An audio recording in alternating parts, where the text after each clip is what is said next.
Let's practice some E1 reaction mechanisms. Now, before we get started on these, I want to point out that a lot of these reactions will do E1 and SN1, possibly E2, possibly SN2. In this video, we are only going to be considering the E1 mechanism and the E1 products. And then I will have a later video that will look at all four of these reactions, E1, E2, SN1, SN2, all together. But in this video, we're only focusing on E1. So in the E1 reaction, the first thing that happens, we're going to start with this one right here. First thing that happens is loss of the leaving group, which is bromine in this case. And that will give us this carbocation after the bromine is lost. And whenever you form a carbocation, you always want to ask yourself, what type of carbocation is it? This is a carbon that has two carbons, has two carbon-carbon bonds, so this is a secondary carbocation. Can we rearrange it to make it a tertiary carbocation? If we move the positive charge out here, this would be a primary carbocation, so we don't want to do that. If we move the positive charge over to here, that would be a tertiary carbocation, so we do want to do that. What could we grab from this carbon to shift over to this carbon so that we can swap that positive charge? There is a hydrogen on the carbon that is shiftable, so let's do that. Rearrangement to make a more stable carbocation. So now we have a tertiary carbocation. And now we're ready for elimination. When we're doing elimination, we can abstract a hydrogen from any carbon that is attached to the positively charged carbon. So that means that we could grab either one of these two hydrogen, or either one of these two hydrogen, or either one of these two hydrogen.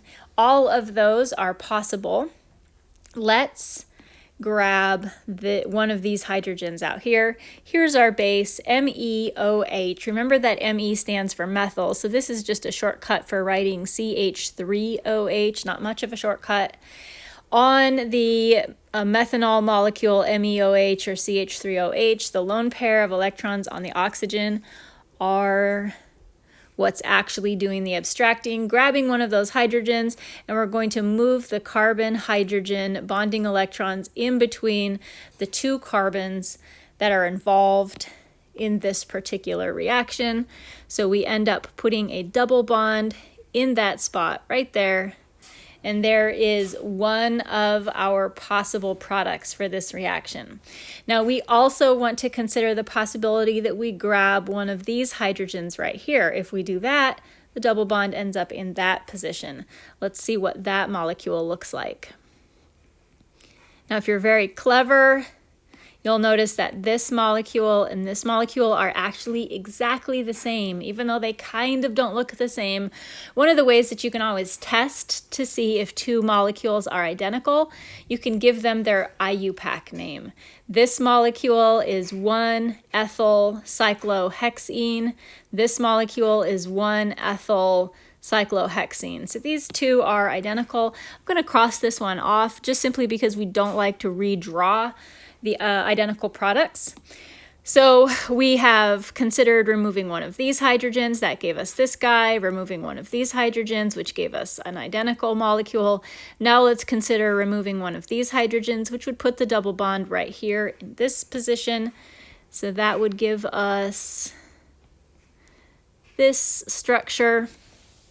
After we've drawn all possible locations for where the double bond could be put, we always want to look at them and ask, can we draw a stereoisomer? Could we draw a cis or trans version of this molecule or of this molecule? The answer for both of these is no. There's only one isomer of each one of those molecules, so these are all the products. And last but not least, let's identify major versus minor if we can. So to do that, we're going to look at how many carbon-carbon bonds are on the alkene carbon. This has 1, 2, 3 carbon-carbon bonds. We're not counting the bond in between the two. Over here, we have 1, 2, 3. So both of these are tri-substituted alkenes, and they're equally stable in that regard. So here are 2 major products, 0 minor products. Let's take a look at our next example. First thing that we do in the E1 reaction is remove the leaving group. That is a bad leaving group. Remember, OH as well as NH2, both really bad leaving groups. With a bad leaving group, the first thing that we need to do is turn it into a good leaving group by protonating it with some acid, which is exactly what we have right here. So we're going to protonate with acid. And that turns our leaving group into a water molecule, which is a great leaving group. So we'll go ahead and now we can get rid of the leaving group. And here is our carbocation. We always have to stop and ask ourselves, what type of carbocation is this? It has 1, 2, 3 bonds to carbon, so that's tertiary. It is as stable as it can possibly be, so no rearrangement at all. Now we're going to bring in our base. What's our base in this reaction? Well, in this first step, when we protonated the OH group, that left us with a chloride ion, and chloride is actually a terrible base, but we're going through the motions here. So we're going to use chloride ion as our base. We can abstract a hydrogen from any carbon that is directly attached to our C+. So that means we could grab one of these 3 hydrogens, we could grab one of these 3 hydrogens, or we could grab one of these hydrogens. Because it's closest, let's grab one of these hydrogens right here, but we are going to do all of them. So we're going to grab that hydrogen, move those electrons in to make the double bond. Here is the first product of the reaction. What if we grabbed one of these hydrogens up here? Our double bond would then be located in this position. Let's draw that. Now again, use nomenclature. You will see that these 2 molecules are identical. We don't want to duplicate ourselves, so we'll cross that one off. Now let's grab one of these hydrogens. That'll put the double bond right there. That gives us this product. Once we have all of them drawn up, constitutional isomers, now we need to look at them and ask if there are any stereoisomers. This molecule has no stereoisomers because 2 identical groups on this carbon right here, and this one as well, same thing, no stereoisomers because of the 2 identical groups on this carbon. So these are all of our E1 products. Let's try some more. This molecule has tosylate, which is our excellent leaving group. First thing that will happen is getting rid of that leaving group and forming a carbocation. Now we have to analyze our carbocation. It has 2 bonds to carbons, which makes it a secondary. Can we turn that secondary carbocation into a tertiary? We could shift the positive charge to this carbon. That would be a primary, so we don't want to do that. We could shift the positive charge to this carbon. This carbon would be a secondary also. And so it won't do that either. So it's not going to shift if the shift gives you no change in the stability of the carbocation. So that means that even though this isn't tertiary, it cannot rearrange to become more stable. So it stays as it is. And so now we are ready for elimination. We can abstract a hydrogen from any carbon that is directly bonded to the C+. Our base is HOET. ET is an abbreviation for ethyl. So this is ethyl alcohol or ethanol, HOCH2CH3. The lone pair of electrons on the oxygen are what will actually do the abstraction. Let's start by grabbing one of these hydrogens right here. And so that moves the carbon-hydrogen electrons into this position and gives us this product. The other possibility is to grab one of these hydrogens out here, which would put the double bond in between these 2 carbons, giving us this product. And now that we've drawn all the constitutional isomers, we want to ask ourselves, do we have any stereoisomers? Could we draw a cis or trans version of this molecule? This molecule is the trans version. Here's our double bond.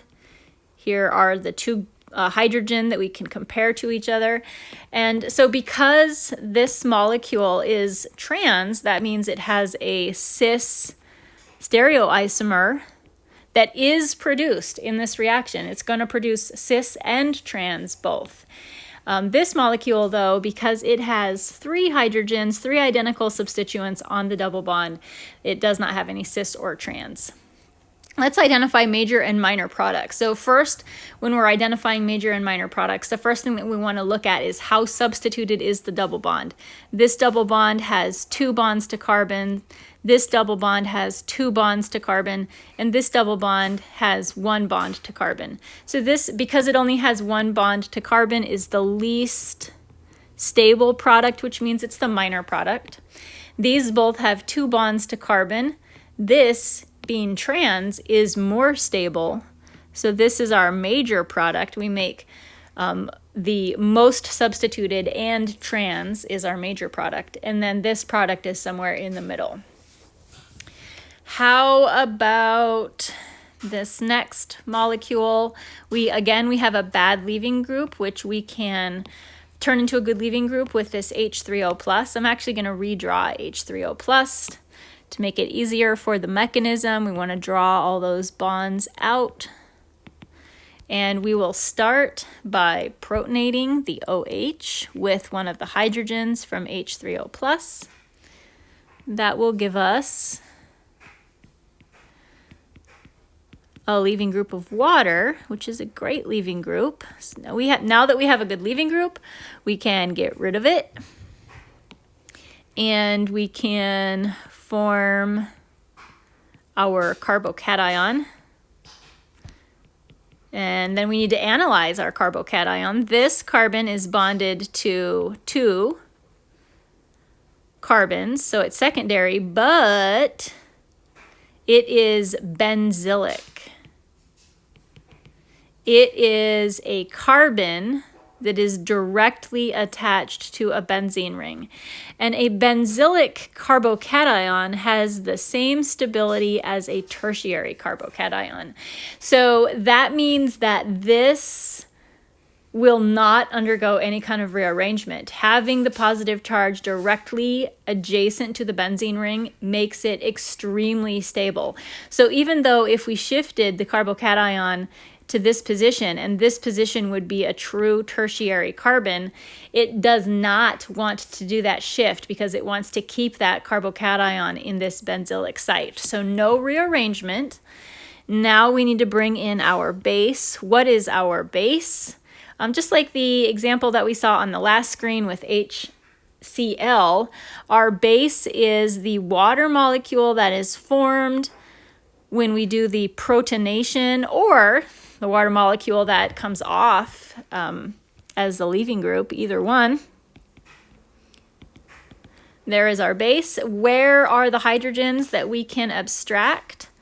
We only have 1 available hydrogen for abstraction. There are no hydrogens at all on this carbon. This carbon only has the 1, so we don't have a lot of options of what's going on here. The carbon hydrogen electrons go into this position, kind of squished up there. And that gives us this product right here. Can we draw a stereoisomer of this guy? Yes, we can. We can change the position of these 2 substituents. So this is not cis versus trans technically, it's actually E versus Z. And choosing which one of these would be the major product is a little bit trickier. We just kind of have to use intuition. The largest group on this carbon, obviously, is the benzene ring. And on this carbon, the largest group is the ethyl. So in this molecule, the two largest groups are on the same side of the double bond, which does make it less stable. In this stereoisomer, the two largest groups are trans to each other. So I'm going to say that this is our major product and this is our minor product. And now that I'm thinking about it, I don't think we did major minor in the last one on this page. We did not. So for this one, major and minor, we're looking at a 1,2,3 substituted alkene versus a 1,2 substituted alkene. The more R groups you have, the better. So this is our major and this is our minor. I know it's kind of confusing when you're trying to decide major minor because sometimes I'm counting R groups. Sometimes I'm looking at cis versus trans. The most important variable is how many R groups are there. And so that's always the first thing that you look at. And then if there's a tie, then you look at cis versus trans to choose major versus minor. So we have one more set of examples. First thing that we want to do, get rid of the leaving group, form your carbocation. Remember that when you form a carbocation, that carbon atom loses its stereochemistry because it becomes trigonal planar. So this carbon right here doesn't lose its stereochemistry because nothing has happened to it. This carbon does lose its stereochemistry. It's no longer chiral because it only has 3 bonds. So we can use our base, methanol, to grab a hydrogen from any carbon that is directly attached to the C+. So we've got those hydrogens drawn in. We will use our base. Lone pair of electrons on the oxygen are what's actually doing the abstraction. And let's just go ahead and start with one of these hydrogens up here. Grab this guy, move the carbon hydrogen electrons down to make the double bond. And the first thing that we're going to do with all of these, all that we're going to do initially is just come up with all of the constitutional isomers, the places where the double bond could go. So there's one position. Now let's consider grabbing this hydrogen right here and putting the double bond in that spot. And what does that molecule look like? We've got a double bond right here. There's our methyl group and the methyl group right here. And again, this methyl group has lost its stereochemistry because it is now on an achiral carbon. You have to have 4 bonds to have stereochemistry.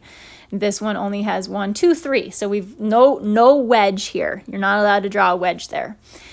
And last but not least, let's grab one of these hydrogens and put the double bond in this location, which will give us this molecule. Now again, stereochemistry on this carbon hasn't changed this time because we did not do anything with this carbon. If we don't do anything with the carbon, then we don't do anything with its stereochemistry. So do we have cis or trans for any of these? This particular 2 hydrogens on the same carbon, so there's no cis versus trans. This, once you're inside of a ring, no more cis and trans. So no possibility for cis and trans for double bonds that are in the ring. So these are our 3 possible products. Let's pick major versus minor. This alkene has 2 bonds to carbon, so that's a di-substituted alkene. This bond has 1, 2, 3, 4 bonds to carbon. This alkene has 1, 2, 3 bonds to carbon. Our number 1 factor is how many carbons are on the alkene. So there's our major product because it has 4. This is our minor product because it only has 2. And our other one is somewhere in the middle. Now last but not least, one more example. We are going to start by getting rid of our leaving group, form a carbocation. Remember, don't touch the stereochemistry on any carbon that you have not messed with. We're ready to do elimination with the methanol. We've got a couple of hydrogens out here that we could abstract. We have 1 hydrogen out here that we could abstract. Let's start with this guy. Move those electrons in. And that, you know what? I forgot a really important step. Back it up. I forgot it in the other one as well. to analyze my carbocation. So in this one, luckily for me, we were already at a tertiary carbocation, so no issues there. This is a secondary carbocation. So we want to ask ourselves, can we turn it into a tertiary carbocation? If we shifted the positive charge over to this guy, that would be a tertiary carbocation. So that is what we want to do. Almost totally missed that. We do have a hydrogen on that carbon that we can shift, which will give us this carbocation right here. Now, because we shifted that hydrogen and we've turned this carbon into an sp2, it is only having 3 bonds now, so it has lost its stereochemistry, so that methyl group is no longer on a wedge. This is not a chiral carbon anymore. Now we are ready to do elimination, grabbing any hydrogen from a carbon that's attached to the C+.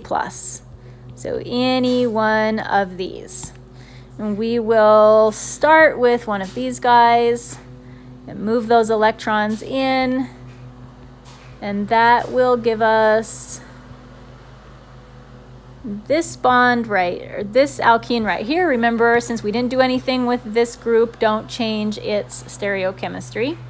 Now let's consider grabbing one of these hydrogens, which puts the double bond in that position. And that looks like this. And then last but not least, let's consider grabbing one of these, which will put the double bond right there, which will give us this molecule. For these two, because the double bond is in the ring, we have no cis versus trans. For this one, because there are 2 hydrogens on that outside carbon, again, no cis versus trans. Can we identify major versus minor? We have, on this one, we have 2 carbons on the alkene. For this one, we have 1, 2, 3 carbons on the alkene. And for this, we have 1, 2, 3 carbons on the alkene. These last 2 are identical in terms of their stability, so both of these would be our major product. It is okay to have 2 or more major products. Likewise, okay to have 2 or more minor products.